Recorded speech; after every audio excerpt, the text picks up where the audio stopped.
Hello guys, स्वागत है आप सभी का। तो गाइस, आज की इस वीडियो में हम आपके लिए रीजनिंग के टॉप क्वेश्चन को इस वीडियो में लेकर आए हैं, जो आपकी CGPR 2022 प्रवेश परीक्षा के लिए बहुत ही ज़्यादा मोस्ट इंपॉर्टेंट है। और हम सभी क्वेश्चन को सॉल्व करने के लिए आपको आसान तरीका ही बताएंगे। तो चलिए हम वीडियो को स्टार्ट करते हैं। तो उनमें से आपका पहला क्वेश्चन है, दिए गए विकल्पों में हमें संबंधित संख्या का चयन करना है। संबंधित संख्या से क्या मतलब है आपका?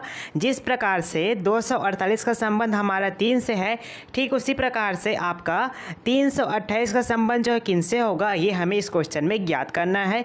क्या 7 से होगा, 5 से होगा, 4 से होगा या फिर 6 से होगा? आप बताइए हमें कमेंट करके। देखिए, अब इस क्वेश्चन को हम कैसे सोच सकते हैं, यानी कि जो आपका 248 यहाँ पर दिया है, इनको हम क्या करें कि आपका आंसर यहाँ पर 3 आ जाए। तो ध्यान दीजिएगा, यहाँ पर 3 है, यहाँ पर आपका है 328 ये है, ठीक है। अब हम इस क्वेश्चन को कैसे सॉल्व करेंगे, ध्यान से देखिएगा। देखिए, आगे की दो संख्या है, आगे की दो संख्या कौन कौन से आपका 2 4 है, ठीक है। तो उससे हमें पीछे की संख्या यानी कि 8 से भाग कर देना है। भाग कर दीजिए, यानी कि 24 को 8 से भाग करेंगे, कितना आ जाएगा? 8 तिया 24 आ जाएगा, ठीक है, जो कि यहाँ पर बिल्कुल सही आया है। ठीक इसी प्रकार से हम यहाँ पर भी वैसे करके देखते हैं कि आपका आंसर आता है कि नहीं आता है। आगे की दो संख्या कौन है? आपका 32 है। 32 है ना, 32 में हमें 8 का भाग करना है। भाग कर दीजिए, 8 चौके 32 होता है। देखना ये है किस ऑप्शन में 32 है, तो आपका ऑप्शन नंबर सी में है। तो हमारा ऑप्शन नंबर सी जो इस तरह से राइट आंसर हो जाएगा, ठीक है। चलिए बढ़ते हैं अगले क्वेश्चन की तरफ। क्वेश्चन नंबर आपका दूसरा है, दिए गए विकल्पों में संबंधित अक्षर समूह को चुनिए। देखिए, जिस प्रकार से आपका आउट स्टेज का संबंध जो इनसे है, यानी कि इस प्रकार से आउट स्टेज जो है इनसे संबंधित है, ठीक उसी प्रकार से जो आपका ये है, इनका संबंध इन चारों ऑप्शन में से किनसे होगा, ये हमें ज्ञात करना है, ठीक है दोस्तों। अब सबसे पहले देखिए कि आपका जो आउट स्टेज है वो इनसे किस प्रकार से संबंधित है, ये सबसे पहले हम देखेंगे। देखिए, आपका आउट स्टेज है, ठीक है। अब इनका हम कोडिंग करेंगे। यहाँ पर ए आ गए, यहाँ पर CU है, यहाँ पर CA है। तो हम यहाँ पर समझ नहीं आ रहा है कि हम कैसे सॉल्व करें। तो यहाँ पर ध्यान दीजिएगा, मोस्ट इंपॉर्टेंट टाइप का ये क्वेश्चन है, ठीक है। अक्षरों को यहाँ पर परिवर्तन नहीं किया गया है, ठीक है। मतलब यहाँ पर O है तो यहाँ पर भी O, यहाँ पर CU है तो यहाँ पर भी EU है, ठीक है। मतलब इसमें क्या किया गया है, अल्फ़ाबेट के सीरीज मतलब सीरियल नंबर के हिसाब से लिखा गया है। यानी कि कहने का मतलब ये है, जिस प्रकार से आपका A जो है पहले पर आता है तो पहले पर लिखा गया है, ठीक है। ए के बाद क्या आता है? BCDEFGHIJKLMNO, तो ओ के मतलब उसके बाद क्या लिखा गया? ओ लिखा गया है, बिल्कुल लिखा गया है। ओ के बाद क्या आता है? OPQRRS, आर के बाद एस आता है तो एस लिखा तो एस को लिख लेंगे। एस के बाद टी, तो 2T लिखा है तो 2T लिख लेंगे, 2T हो गया, ठीक है। टी के बाद यू है तो यू लिख लेंगे। VWXY तो वाई लिख लेंगे। समझ आया आप लोगों को क्या हुआ? यानी कि यहाँ पर अक्षरों में परिवर्तन नहीं किया गया है। इसमें जो अक्षर है ना, उनको अल्फ़ाबेट हिसाब से लिखा गया है। जिस प्रकार से आपका अल्फ़ाबेट में ABCD, तो ऐसे आपको यहाँ पर क्या किया गया है? क्रमबद्ध लिखा गया है, ठीक है।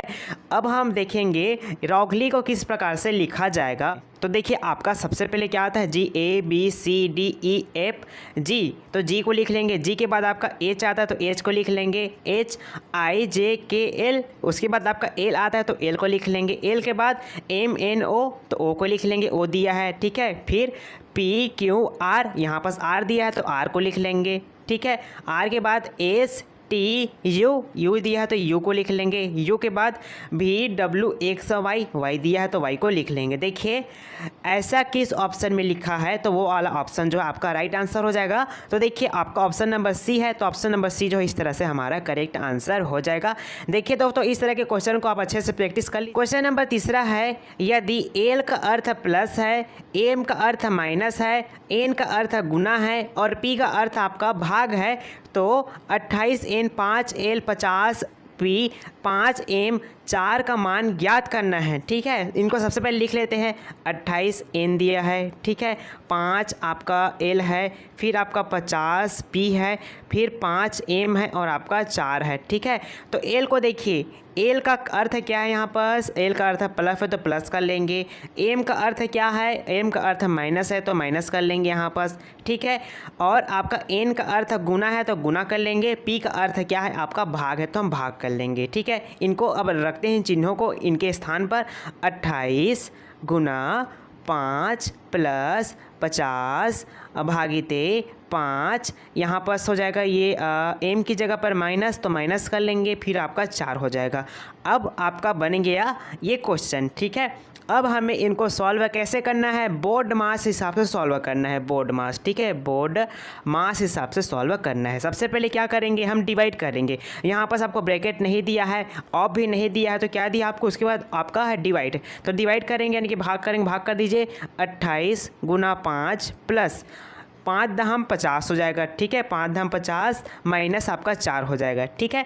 उसके बाद क्या करना है, मल्टीप्लिकेशन, गुना कर दीजिए, 8 चौके 8 पंजे 40 होता है, हाथ में आई 4, ठीक है, 5 दूना 10, 10 4 14 हो जाएगा, कितना हो जाएगा 14, यानी कि 140 हो गया।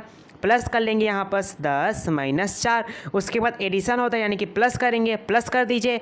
140 में अगर हमने 10 को जोड़ा तो कितना हो जाएगा, यहाँ पर 150 माइनस 4 बचेगा, ठीक है। आपका माइनस होता है तो माइनस कर दीजिए, 150 में 4 माइनस करेंगे, कितना आ जाएगा 146 आ जाएगा। देखिए किसी भी ऑप्शन में 146 दिया है तो हाँ, आपका ऑप्शन नंबर बी में दिया, तो हमारा ऑप्शन नंबर बी जो है इस तरह से सही आंसर हो जाएगा। क्वेश्चन नंबर चौथा है, रमन ने अनंत से कहा, परसों मैंने अपनी दादी की पुत्री के एकमात्र भाई को पढ़ाया।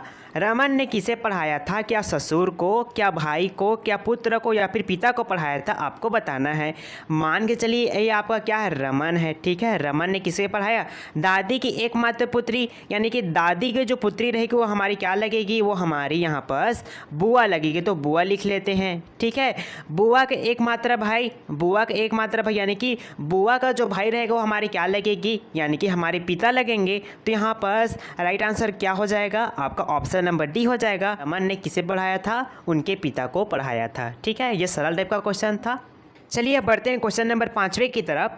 नीचे दी गई आकृति में प्रश्नवाचक चिन्ह के स्थान पर निम्नलिखित में से कौन सा अंक आएगा, आपको बताना है। सबसे पहले हम देखेंगे कि अंदर में कौन कौन सी संख्या दी हुई है।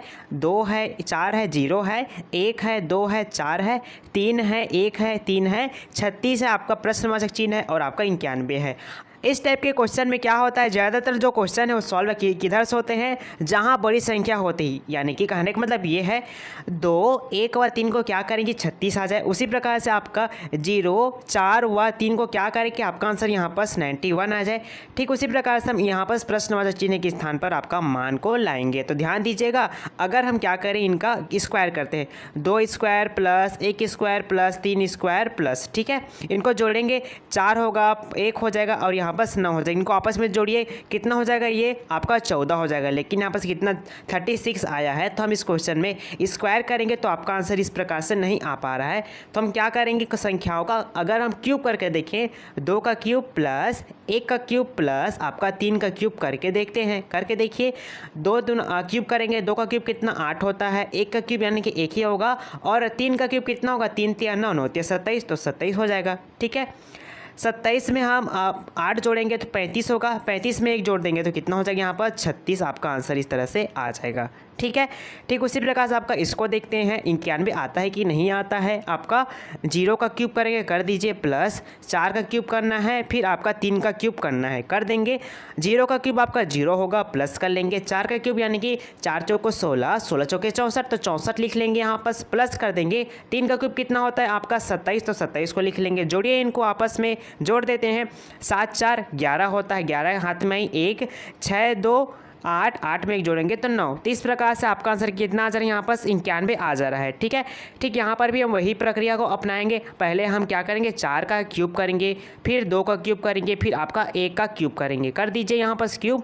4 का क्यूब पता है आप लोगों को 64 होता है, 2 का क्यूब पता है आप लोगों को 8 होता है, और 1 का क्यूब आपका 1 ही होता है। ठीक है, 64 में 8 जोड़ने पर कितना 72 हो जाएगा। 72 में अगर हमने 1 को ऐड कर दिया तो कितना हो जाएगा, यहाँ पर 73 होगा। देखिए 73 किसी भी ऑप्शन में दिया है तो हाँ, आपका ऑप्शन नंबर बी में दिया है, तो हमारा ऑप्शन नंबर बी जो है इस तरह से करेक्ट आंसर हो जाएगा। मैं आशा करता हूँ दोस्तों आप सभी जो है आज की इस वीडियो में हमने जितने भी क्वेश्चन आपको कराए उन सभी क्वेश्चन को आप बहुत अच्छे से समझ गए होंगे। अगर आपको वीडियो पसंद आया होगा तो वीडियो को लाइक जरूर कीजिएगा, अपने दोस्तों तक शेयर जरूर कीजिएगा ताकि उनका भी अच्छे से हेल्प हो सके। मिलते हैं अब हम अगले नए वीडियो में नए कॉन्सेप्ट के साथ। धन्यवाद, जय हिंद।